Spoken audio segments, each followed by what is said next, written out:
driver off the deck for Corey Connors. Here's driver off the deck for Victor Hovland. So the driver off the deck. I know you would try this, right?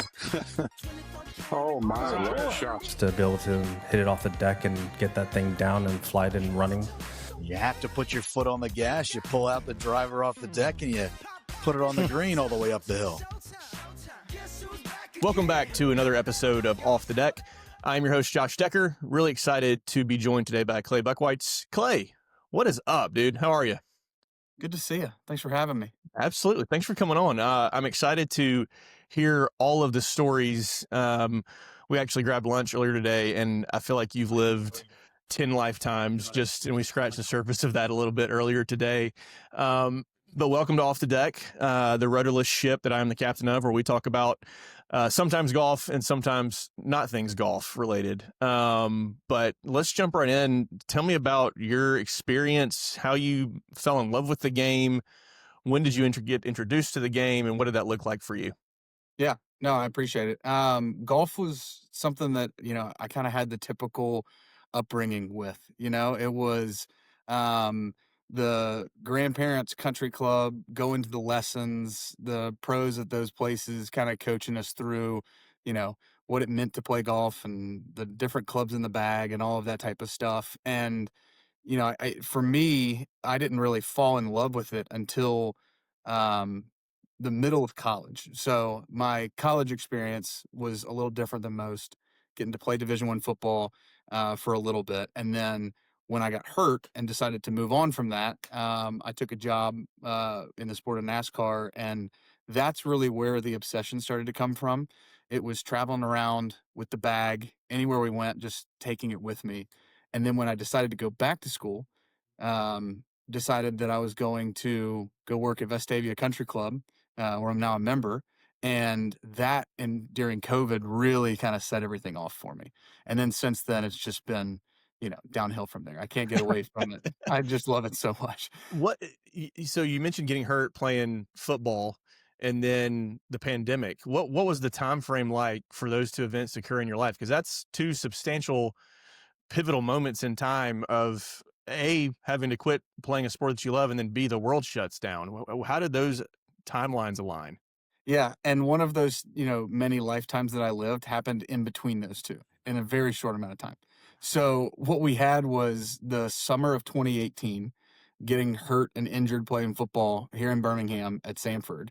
And the decision was, do I go back home to Atlanta and finish up school somewhere around there, live at home and all that type of stuff? Or do I try and kind of forge my own path? And I had been introduced to some friends who were doing some things in media.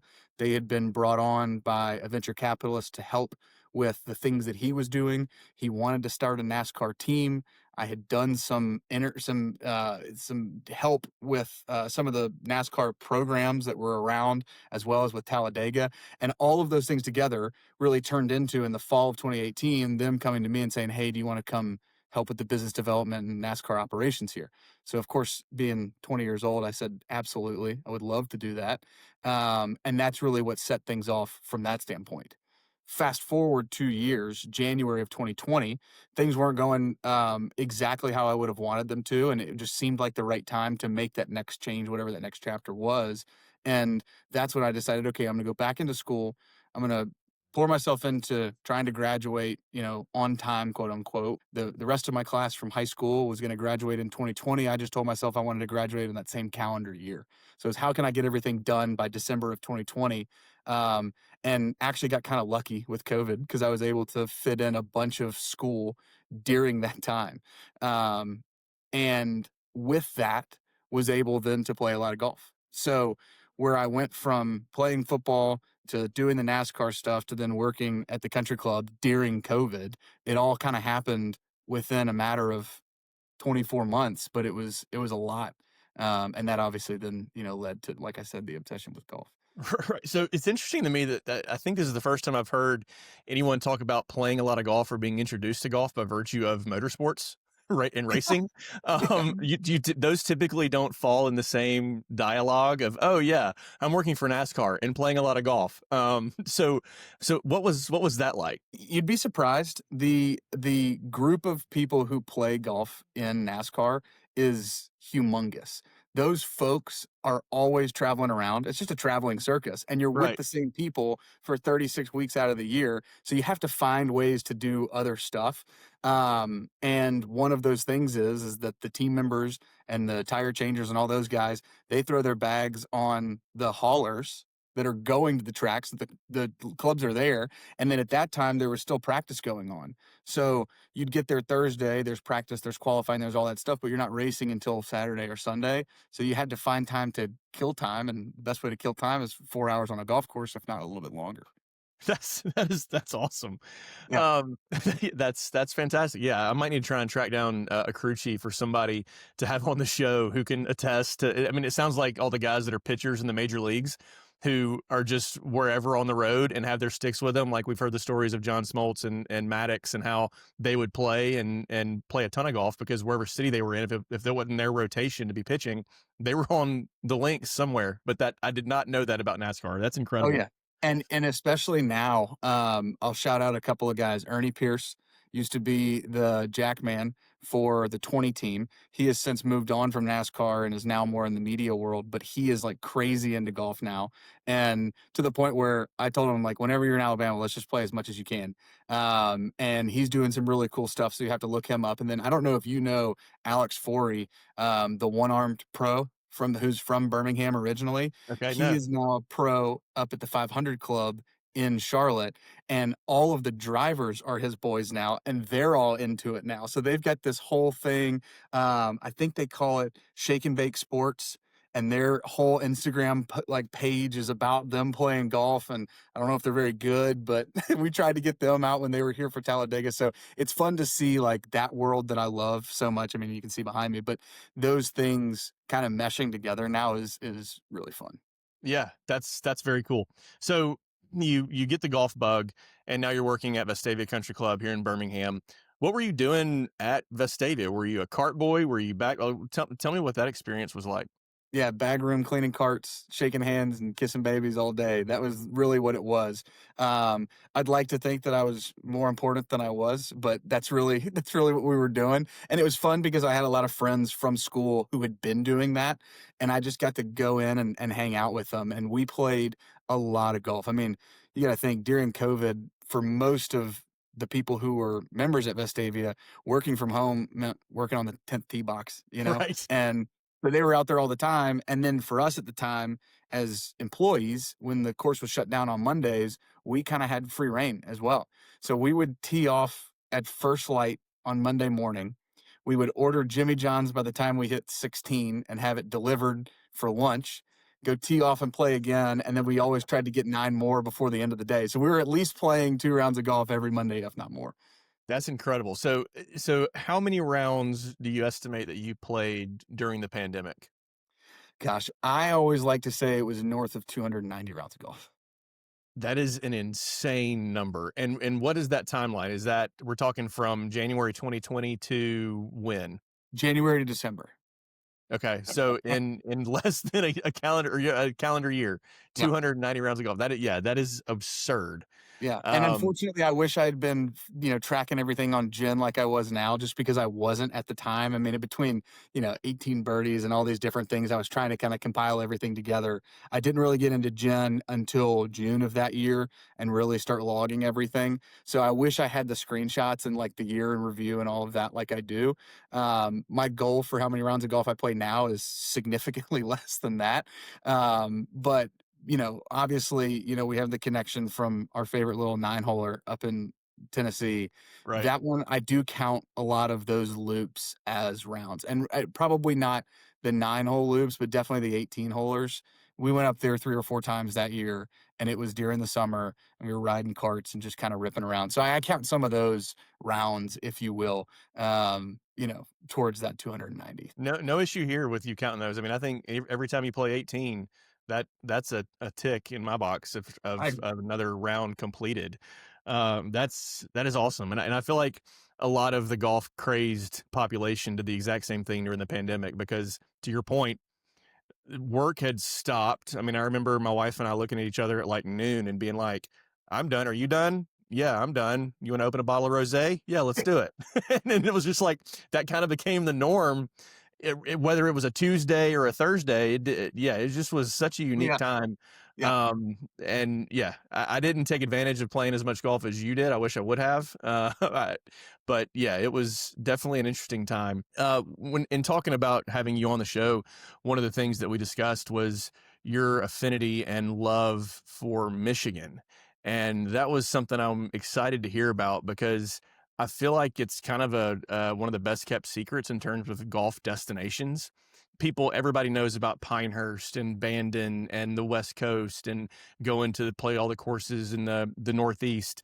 But you are, I would say, an expert. I know we have a friend who probably has a little more knowledge, and we love Mr. Adamski, and we know that Matt Adamski at Sweet & Co is probably going to have some critiques of things that you have to offer. But sure. I want to hear about your life in Michigan, and then what golf up there looks like. Yeah. I mean, from a life standpoint, I would say Michigan is probably my favorite place on earth. For my entire life, my grandparents both lived there. My grandfather unfortunately passed away in 21. My grandmother passed away this summer. But it will be a place that we continue to go for the rest of my life. Early on growing up, it was probably one of the two places that I mentioned earlier where golf really started to be a part of what I was doing. Even from a very young age, talking about those camps, that was kind of the one of the two places it was. It was there in northern Michigan at a club that, well, I'm actually wearing the logo today, ironically enough, but Hidden River Golf and Casting Club is like what I would consider one of my home courses, if you will. And the other was in Nashville, where my grandparents were members at Belmead. So between Belmead Country Club and Hidden River Golf and Casting Club, that was really it. And for us, we didn't do travel sports. We didn't do any of that type of stuff. It was the sports and the sports seasons. And then during the summer, we were in northern Michigan. At the early age, it was a month. That dwindled down to a couple of weeks as we got older. And now we're back to where we're going for a little bit longer every year as well. So, for me, northern Michigan is what feels like home to me in the summer. And then obviously there's a little bit of snow skiing. It's not like out west, but there's a little bit of snow skiing in the wintertime too. So that's it. That's really where it came from a life perspective. From a golf perspective, as I became obsessed post-COVID, it just turned into, where can me and dad find as many cool places to go play? And he's been playing up there for a lot longer, but it turned into that piece for us. And that's how we, hang out with each other. We go spend 4.5 hours. I know I mentioned it earlier, but it stays light until 9:30 at night up there. So we have dinner with the family, throw the clubs in the car, go out and go ride around a RIP 18, and we tee off at 6:45 that night. Yeah, well, that's crazy. So because of how far north, and what, for the listeners, what city is it that you're nearest to when you go to Michigan? We're equidistant to Little Traverse Bay. So if people know the Traverse Bay area, we're about 90 miles north of that. And Okay. in between Traverse City and where we are is a town called Petoskey, which is, a lot of people know. Some people know Harbor Springs. For the bourbon listeners out there, there's some connections with some of the bourbon families in Harbor, which is fun. But then where we are is equidistant between Little Traverse Bay, that Harbor Springs and Petoskey area, and Mackinac City. And people know Mackinac Island. So we're about 30 miles in either direction, kind of in the middle of nowhere. It's a town called Pellston. Delta and United Airlines fly into the little regional airport twice a day during the summer, and then during the wintertime, only Delta flies once a day. So it's interesting, but it's up in the woods, and it's fun, and it's just, I mean, it really is just heaven on earth. And so it's so far north that when before the time change and during the summer, you have daylight until, did you say 9:30? Yeah, I mean, it's give or take a little bit during that time, but during the month of July, I have pictures on my phone from 8:55 at night when we're on hole 13, and it looks like it does here at 4:15 here in Birmingham in the middle of October. That's incredible. It's awesome. That's so. So, what are the courses up there that you typically like to hit? I'm familiar with American Dunes. I have not been to American Dunes, but I've heard great things about it. I'm not sure if that's even close to you guys. But what is a golf trip to Michigan look like? For me, and again, it's going to be different for a lot of people. I think that everyone has to hit the main courses that everyone talks about, right? Arcadia Bluffs is a very famous golf course on the west side of the state.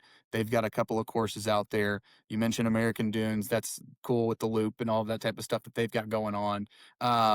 But for me, I'm a bit of a homer.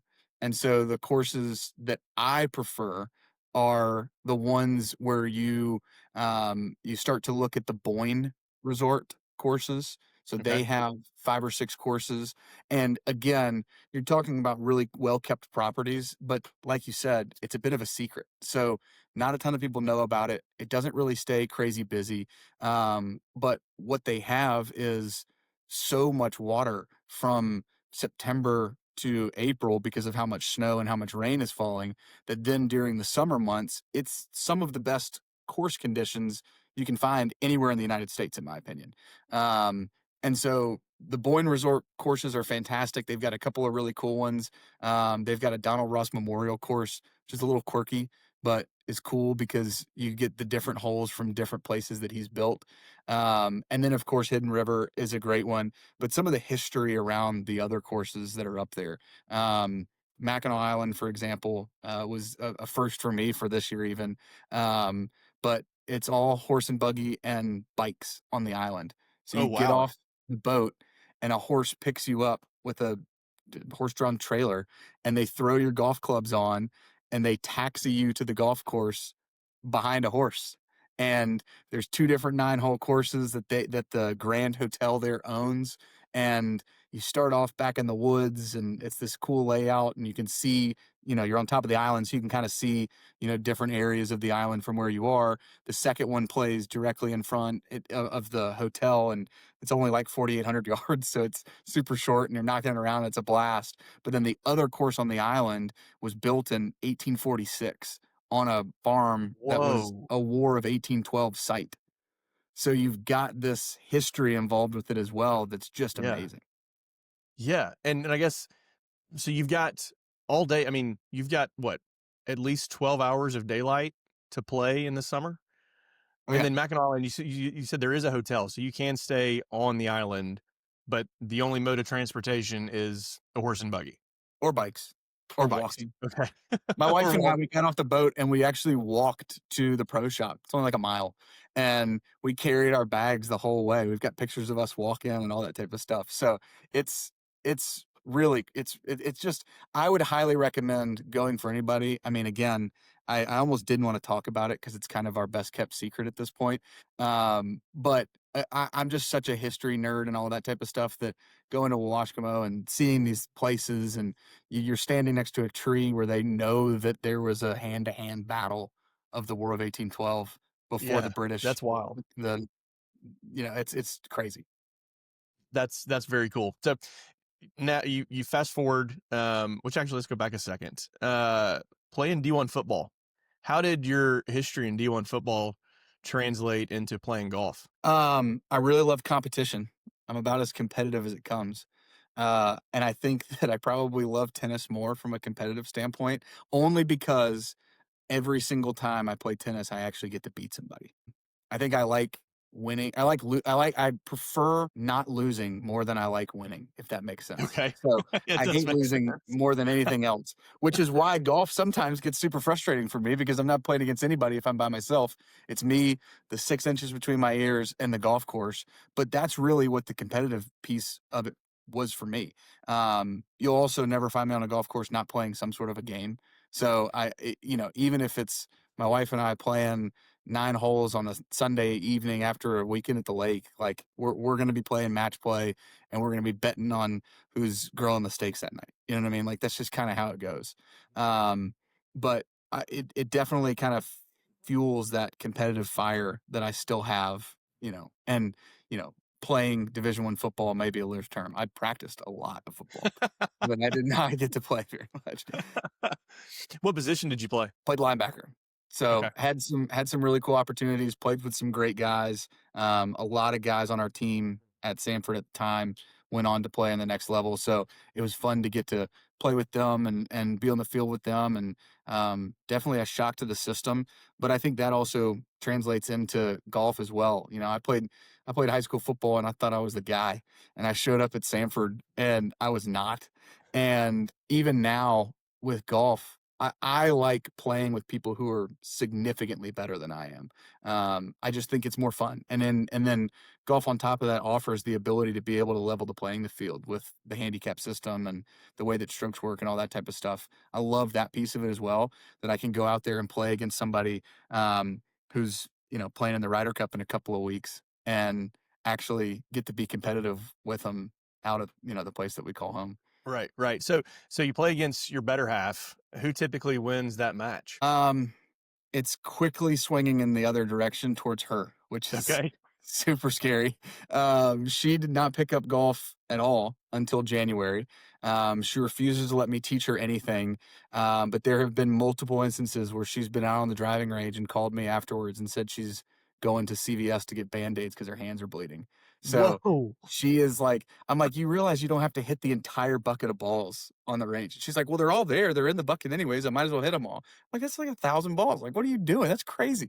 But she loves it. So it's fun for me that we get to play together. So, you know, to be able to go out there and do that, is a blast. I do think I'm going to have to move her back a tee box. She's driving way too many greens on par fours. Okay. From the front tees. So I keep telling her, I'm like, we gotta move you back a tee box. And she says until she breaks 40, she doesn't want to do that. That being said, her first 18-hole round ever, she walked my parents' home course in Atlanta at Atlanta National and shot a 98. It was her first time ever playing 18 holes, and she walked and she shot a 98. Yeah, you're in trouble. Yeah, you're going to be grilling a lot of steaks. Yeah, exactly. And Vestavia does a great job. They once a month during the summer, they do a couples golf night. So we go play 9 holes. It's typically a scramble format, but they've done alternate shot. They do all that type of stuff. The alternate shot's fun for me because on half the holes she's teeing off and we're driving the green on a par 4. I'm like, this is easy. Like, we're gonna go win this thing. We won 2 last year. We won the first one and the last one. And again, like I said, I hate losing more than I like winning, but it's still fun to bring the trophy home. That's awesome. Good for y'all. I'm glad y'all can share that together. My Yeah. wife and I don't think she wants to play, but she doesn't want me to watch her play, which is a challenge. If we're get it. somewhere together playing golf, it's like I'm supposed to turn my back whenever she swings and then not have any response when she makes contact with a golf ball. So we're still trying to navigate that. But my daughter has the bug big time, and is eating up with it right now. So Walking.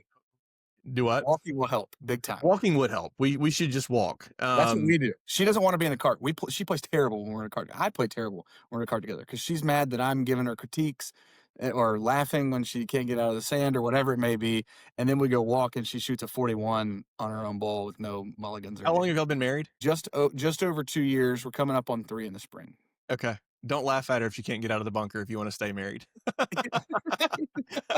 We played with somebody else a couple of weeks ago, and he's one of my buddies, and he goes, I think you probably should just pull your ball out of the bunker. I'm not a marriage counselor or anything, but every time you're in a bunker, it seems like you guys are fighting. And I was like, okay, thank you. Yeah, appreciate that advice. Let's move on. So I'm fascinated. You've got a relatively sizable trip coming up. You and this group of guys have been doing this now. I think it'll be 5 years coming up in April. Tell me, I'm not able to recall the name of your trip right now or your group, but tell me about what you've got coming up in April. Yeah, the Hackmaster Classic is what It's a great name. Great name. Our dads, it's mostly buddies from high school. And this kind of goes more towards what I like about golf from a connectivity standpoint, just staying in touch with people. But the majority of the guys in the group went to high school together.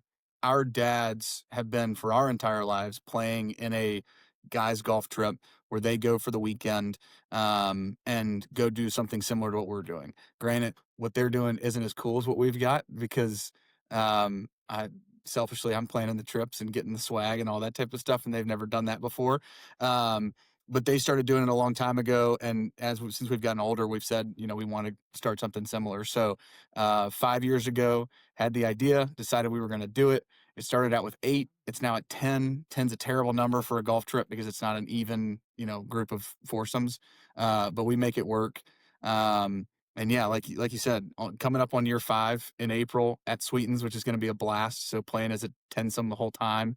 Typically, we do 2-man scramble matches. So we play 5 rounds of golf, 10 2-man scramble matches, really 9. So everybody gets the chance to play with each other once. And then the final 9 holes is on your own ball.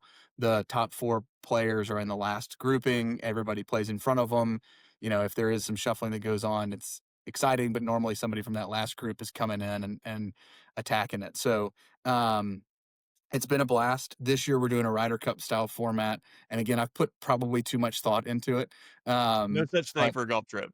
it is, I am really excited about it. We got 2 guys who are part of a triplet family. Their sister obviously not on the trip, but the 2 of them are. I split them up as the team captains. So Team Jake and Team Drew. Then they drafted the rest of the guys. We're doing some merch and all that type of stuff. And then we're doing 10 matches between the 2 teams, everything from 2-man alt shot to an aggregate score on the whole, combining scores, making par 5s, par 10s and stuff like that, to then big, scramble groups, 5v5 scrambles. Yeah, that'll be a blast, especially with the flexibility you'll have at Sweetens to be able to stay as a 10-some. So how, in the past, when you've been somewhere that is, we'll call it much more traditional than Sweetens Cove, how have you played as a group of 10?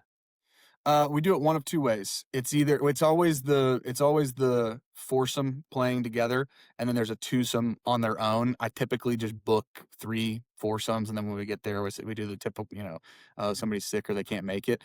And then we either send the twosome out front and say, hey, keep up with the twosome as they play, or we put the twosome in the back and kind of have them pace everybody. And if everybody's being slow, then they play up on them.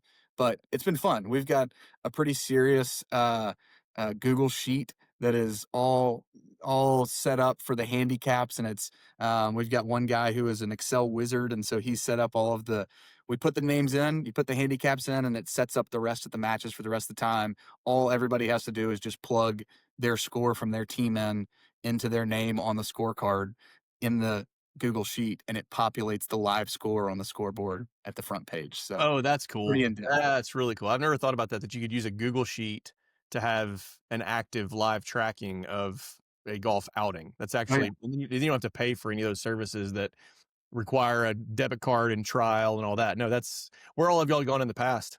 We've done everything. So we started with Charleston, and we try and bounce around. We also try and keep it local. We do have somebody from LA and another one in Denver. So getting them to come east is really the best option. Eventually, I'd like to do Phoenix. I'd like to do Denver. I think there are some other options in like Utah and Vegas and stuff that would be really fun too. But for the time being, we started in Charleston. Our second year, we did Lake Martin, which was fun. We did some RTJ courses, and then there's a little muni right there on Lake Martin that is hilarious with little tiny greens. That was really fun for that format. Year 3, we did it in where did we do it for year 3? Myrtle Beach. That's all running together now. So we did the Myrtle Beach kind of route and did all the stuff there. I like to do 2 or really 4 of the rounds with the 9-hole matches on the same places. So playing in the morning, eating lunch at wherever we are, and then playing in the afternoon. And so that's kind of been the format that we did. And then the most recent year, this year, we did Chateau Alon and Lake Lanier course up at North Atlanta. I don't recommend Lake Lanier course for a tournament like that. It is an extremely, extremely challenging golf course. I don't know that I knew Chateau Alon has a golf course. I don't know that I knew that. They have 2. Okay. Are they any good? That's actually news to me. They have 3, but one of them's private, and obviously it just wasn't going to work out for our format. But they've got their 2 courses that they do for, kind of the resort style stuff, and it's in between some of the houses that are in those neighborhoods. And they're good. They're good courses. It was perfect for our setup because it's spread out enough, and it's, again, kind of resort style, so that the timeline and the tee sheet's a little bit more spread out than something you would see at a regular public course. But we had fun. And then Lake Lanier course is just Lake Lanier, of course, is bananas. I don't know if you've seen any of the holes there, but it's like forced 240-yard carries. Oh, good Lord. No, To that's another insane. forced carry onto the green. It's crazy. No, that's not even fun. Like, Yeah. No. Our final 9 holes, we had a guy who shot 60 on his own ball. With the handicap system, he still won, so we're working on that for next year. okay. He was 22 strokes up on me going into the final 9.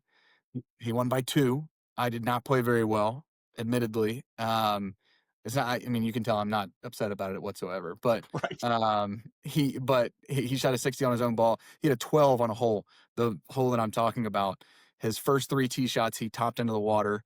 Hit his 4th one over, topped that one into the water, and then of course in typical 22 handicap fashion, after he topped his 5th ball into the water, he stuck one to like 3 feet for a quad. I was That's like, how it you gotta works. be kidding me. Which the beauty of Sweetens Cove, for the listeners that don't know, is you'll be able to play as a Tinsum the entire time of your trip. You made the right move of booking your lodging, and that's how you guarantee your passes for that trip. So you'll be able to play, I guess, the day you arrive and then the day you depart, and as well as the days in between. So how many rounds do you think you guys, because is it only going to be the competition, or will you play some just casual golf as well? I think we'll probably end up playing some casual golf as well. I kind of pulled the group to see who can get there early enough the day that we arrive, because we drive in on Thursday, and Okay. then everything we do is Friday, Saturday, Sunday. So the passes from Sweetens worked out, staying at the E9, which is going to be really exciting. Everybody in one spot. I think that we'll probably end up having some takers on Thursday for some casual golf. Call it a practice round, if you will. We'll see how things go and progress Friday. It's a lot of golf to begin with. I Yeah. personally will probably play some more.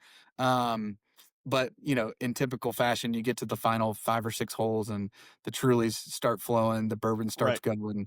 And even on the Chateau Alon courses, we were barefoot and shirts untucked by the end. So there there there are the rules that are in place at Sweetens where we will probably be all the way up against the line Yeah, on those. and there aren't many, but yeah, there are a few, and you make a great point, because with being able to bring your own food and beverage out there, you can get out over your skis real quick. Oh yeah. I am guilty of just sitting in the cart for a few holes while I try and regain my composure and senses. But yeah, it's always a special time out there, especially. I'm sure you'll have great weather. Now you're going in April. Are you going to be there Masters weekend? I don't know. We Okay, were talking about that before. We're going the 9th. So is that the Masters weekend? It that's might be. Masters. I'm pretty sure that's Masters. Well, in So that case, we've only got 2 9-hole rounds on Sunday, so we'll be done early enough to watch everybody come in.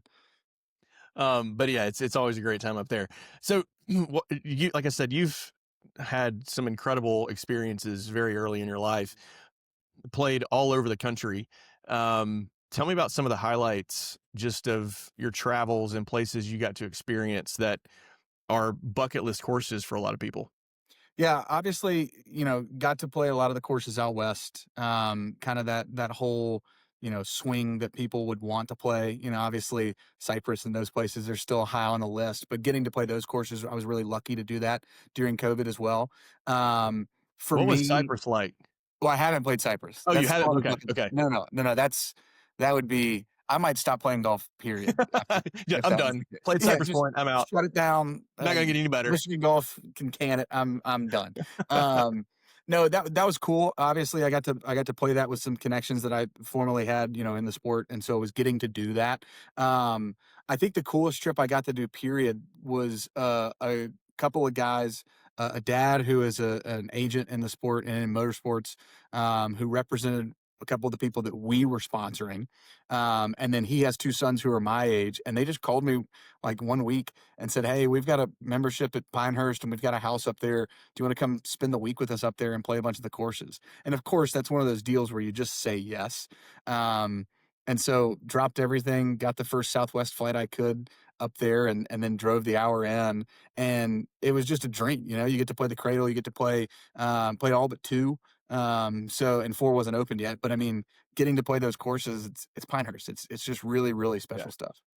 Yeah, and the Cradle, for those that don't know, the Cradle is the little short course that's right there at the main clubhouse at Pinehurst. And if you can grab a transfusion and one of those Sunday bags, it is a lot of fun. The green complexes are pretty gnarly, and it's a blast. You can be barefoot there if you want to, and Oh yeah. just have a great time. I was lucky enough to experience it a year or two ago on one of the Sweetens Cove road shows, and part of that road show was having the cradle for the entire afternoon, and we played until we could not see. I mean, we got to the point that someone finally hit a tee shot, and we all looked at each other and we're like, no clue where that went. Okay, probably time to make our way in. But yeah, Pinehurst is special. I finally got to experience it a couple years ago, and then again recently played number 10. And yeah, it's a special place. Yeah, people talk about those different courses, and obviously 2 is a highlight there. You know, the new one in 4 is a highlight as well, but you really can't go wrong with any of them up there. And that's the same way for the rest of those courses around that area. Between Mid Pines, Pine Needles, Tobacco Road, I mean, you start to check off some of those boxes around there. They are equally as impressive. Obviously, Pinehurst has the lore and the location and the clubhouse and all that type of stuff. But man, it's just that area of the world as well is just another one of those ones where I just tell people you have to go and you have to just commit to 4 or 5 days. Yeah, yeah. So earlier you mentioned connectivity and golf being about connectivity. Tell me more about that and what that means to you. Yeah, I think for me, it's threefold, right? It's staying in touch and staying connected with the people who I don't necessarily live close to, right? The Hackmaster is a perfect example of that. That's a group message that when Alabama plays Tennessee or Alabama plays Georgia or Georgia plays Auburn or whatever it may be, just ends up popping off, right? Or if somebody has a good round, they throw it in there and tell everybody else they're in trouble. Or if somebody posts a high score and the handicap goes up, it also equally pops off. So that's the first part of it. The second part of it would be the new friends that I've been able to make, you included, whether it be via social media, not necessarily to compare, but just to truly connect. Right. I've become close with Will Wilcox here in Birmingham, and even though he's a Birmingham guy, didn't know him, but just shot him a message one day and said, "Hey, do you want to come play golf?" And now we talk twice a week and play golf once a month. And it's those types of things that have been fun, but then also elsewhere, right? People who would never even come to Alabama or I would have never even met before. There's accounts on Twitter and Instagram that if they have cool stuff, I just say, "Hey, if you're in Alabama, come play Vestavia Country Club with me." And they've taken me up on it. So it's that type of stuff. But then also locally, I mean, before Vestavia, and obviously, very lucky to be able to be a member out there and play a lot. Meeting people and connecting with people playing at the Robert Trent Jones Trail around Birmingham or Highland Park Golf Course, jumping out there for a late 9-hole round and telling the pro shop I'm going off 10 and jumping in with a 3, something like those types of things have, from a connectivity standpoint, have been really fun. And I'm also, I'm prone to take the clubs with me when I travel for work too, playing in Meridian, Mississippi or Las Vegas or wherever it may be, and signing up as a single and jumping in with a threesome. That to me is really fun as well, because then you get to know people and it just kind of expands from there. Yeah, great answer. It's a lot of the same for me too. And I'm like you. If I'm going somewhere, if I have an ounce of time, I'm going to try and take my clubs with me, whether it's driving or flying. Lately, haven't been able to do that, which is dreadful because I'm getting messages because I'll post a picture of the Vegas skyline, and a guy that I randomly met at Bandon Dunes last January is like, "Oh, playing any golf?" And I'm like, "No, I'm not. I don't have time for it's just," and it's almost like crushing when you go somewhere and you want to have your clubs and you don't. It's just this emotional roller coaster of, oh yes, travel. Oh, but it's 100% work and there is no play. But yeah, and I've only had a few instances, which is something I should work on. You're kind of an inspiration of signing up as a single and just hopping in somewhere. I'm much more prone to trying to have something planned. And I should add that to a list of to-dos for 2026 for myself of, yeah, go sign up somewhere as a single and just hop in and play. That's something I'm not very good at. Yeah. And don't get me wrong. I'm also the type where if there's a work trip going on and we wrap up at 4:30 in the afternoon and we're in Vegas, I'm trying to convince everyone to rent clubs to go play. I'm like, I Okay. brought my clubs and you should rent clubs from Valley High or wherever we are. Right. And we should just go play. And I asked 7 people, 3 people say yes, and we end up having to force them to go and play. But yeah, the single thing jumping in, I mean, I'm, I'm in sales, business development. So the connection thing is not hard for me. And you can quickly tell if somebody really cares if you're there or not. You know what I mean? It's, Yeah. hey, I'm a single, I'm playing, 2 groups behind y'all. Do you mind if I jump in? If they do the cold shoulder and walk away, okay, great. I'm just going to play 2 groups behind you and play 3 balls, Yeah. It's funny you mentioned Vegas a couple times there because not too long ago I was staying at the Wynn and my room overlooked the Wynn golf course. Oh, yeah, And it's awesome. I did not have time to play, and it was, like I said, crushing because I would hit the button on the iPad and open those drapes automatically, and then I'm just looking at this immaculate golf course that I did not get to step foot on. So Yeah. anyway, I'll get out there soon enough. Couple quick hitters for you, which I know you're a loyal listener of Off the Deck, so I appreciate that. So we got to get to the questions and then get you out of here. What is your favorite new course that you've played this year? That's a good question. I had never played the East Course at Birmingham Country Club. So that one was a very fun experience for me. But I think from a new course to me perspective, Washkamo takes the cake. I mean, that to me, from the history perspective and all that type of stuff, it was just the coolest experience ever. Okay, say that name again. Washkamo. Washkamo. Okay, I'm gonna have to look that up and try and spell it. So that'll be WAWASHKAMO. okay. Washkamo. All Yep. right. And 9 tee boxes, 18 tee boxes, 9 greens. So Oh, fun. similar to kind of our favorite place, but a little bit different. A couple of them play different pars from wherever you are. But it That's was cool. built in the 1800s. They didn't have tractors and backhoes and all that type of stuff to build. So the defense of the golf course is so much different than anywhere else you would play. There's no water on the course at all, but they've got a couple of holes where the fescue is only a yard wide, but encircles the entire green and is 4 feet tall. So you have forced carries over fescue.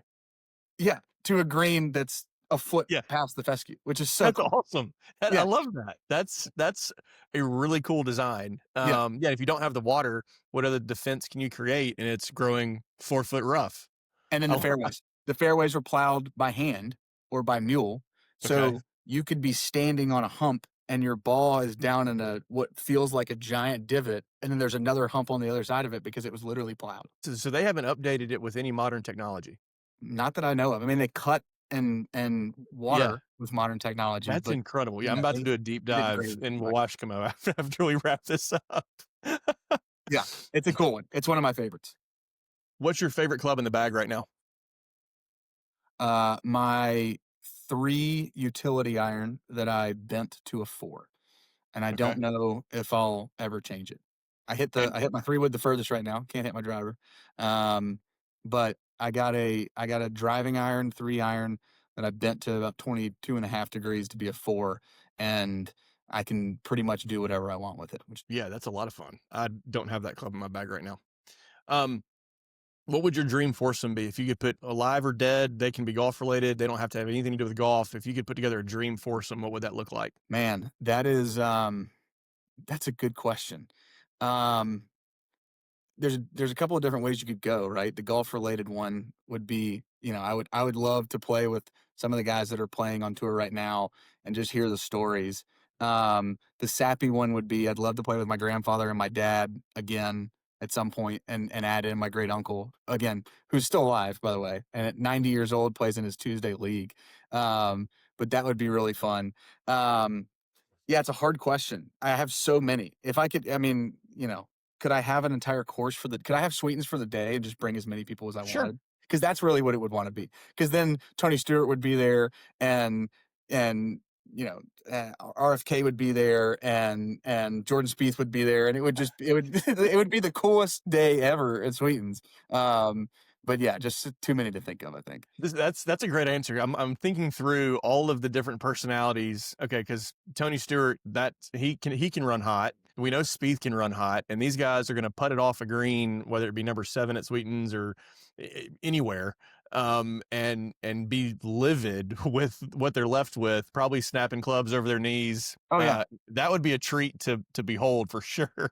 Yeah, I could put together a pretty dangerous day for golf clubs at Sweetens Cove, I think. So I think I know the answer to this, but are you a dew sweeper or do you prefer golden hour? I'm golden hour. I'm same. Yeah, give me a cold one, sun setting, shoes may or may not be on, and at least 6-8 people in the group, and just play until you can't see anymore. I'm the same way. I'll have to send you some pictures from Michigan this year. I don't know if you're able to include it and stuff like that, but just, the pictures of 9 o'clock at night. Don't get me wrong.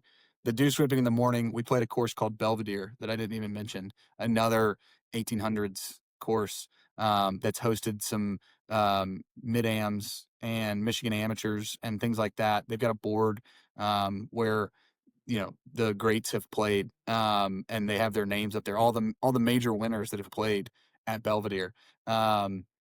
We play there in the morning a lot just because it's easy to get tee times out there. So the morning's great, but I think you're right. The afternoon, sunsetting, all that type of stuff's fantastic. If you had a wish for golf, could wish anything would change in the game or anything you could do in the game of golf, what would that look like?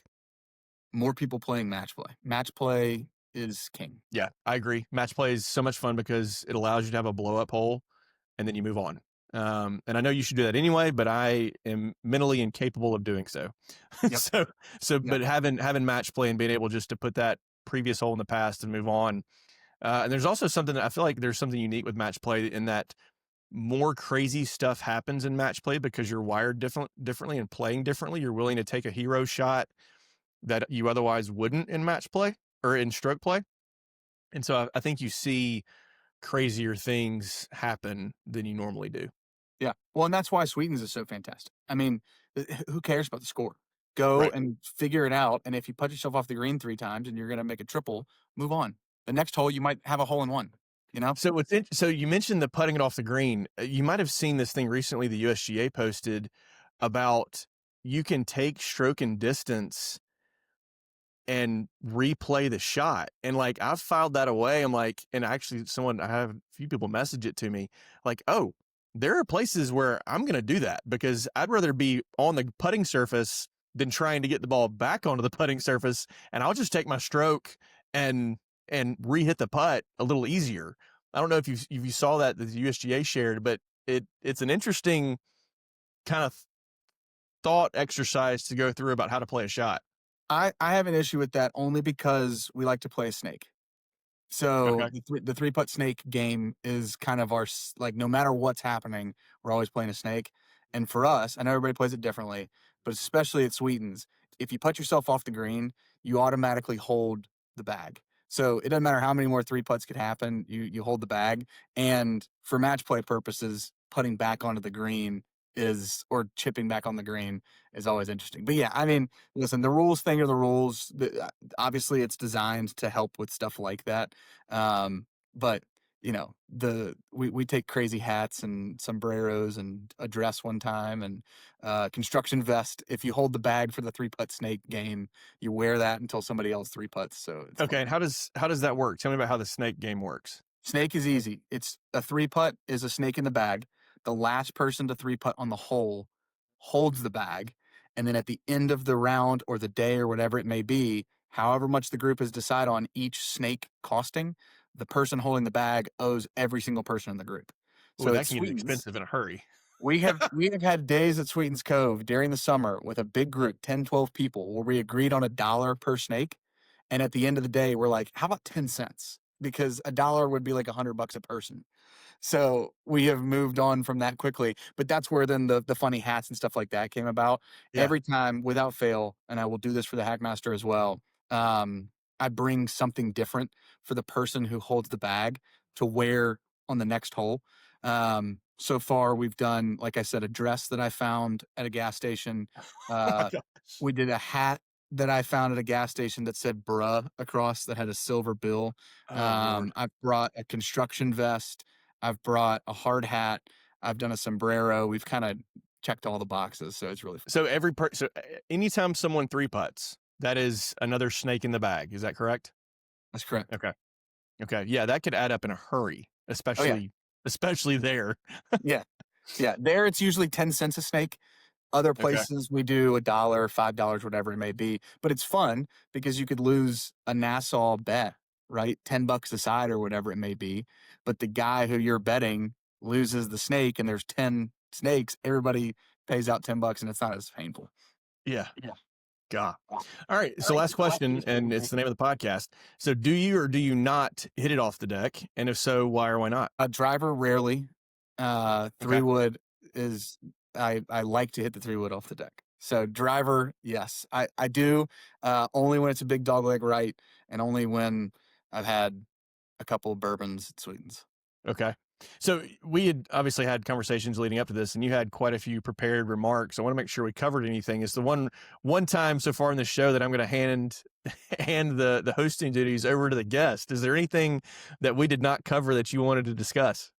No, I think we covered it all. I mean, I think the biggest thing for me is when people are playing golf, especially new people playing golf or people who've been playing for a long time, play games, play matches, play different formats, all of that type of stuff. I think everybody gets so set in their ways of you're going to hit the ball, you're going to hit the ball again, you're going to chip it up, you're going to putt it in, and then you're going to take your score and move on. And obviously, a lot of the people that we hang out around, especially up at Sweetens, fall into the match play mindset, and you just kind of play different games. But especially my dad and I really just love doing different stuff. If it's rainy and windy and it's hard conditions and it sucks, have the person who wins the hole prior choose what tee box you tee off from on the next hole and make it a little bit different. Shorten up a par 4 or play a set wolf game where there's something on the line, like those types of things. What I've realized playing as much golf as I have is people think golf has to just be, you get in the cart, you do the thing, you in the hole, you move on to the next tee box. And there's just so many more ways to spice it up and make it fun and all that type of stuff. Yeah, that is very well said, and a great way to wrap us up. So, Clay, thank you for coming on. Really appreciate you taking time. I am Josh Stecker, and this has been another episode of Off the Deck.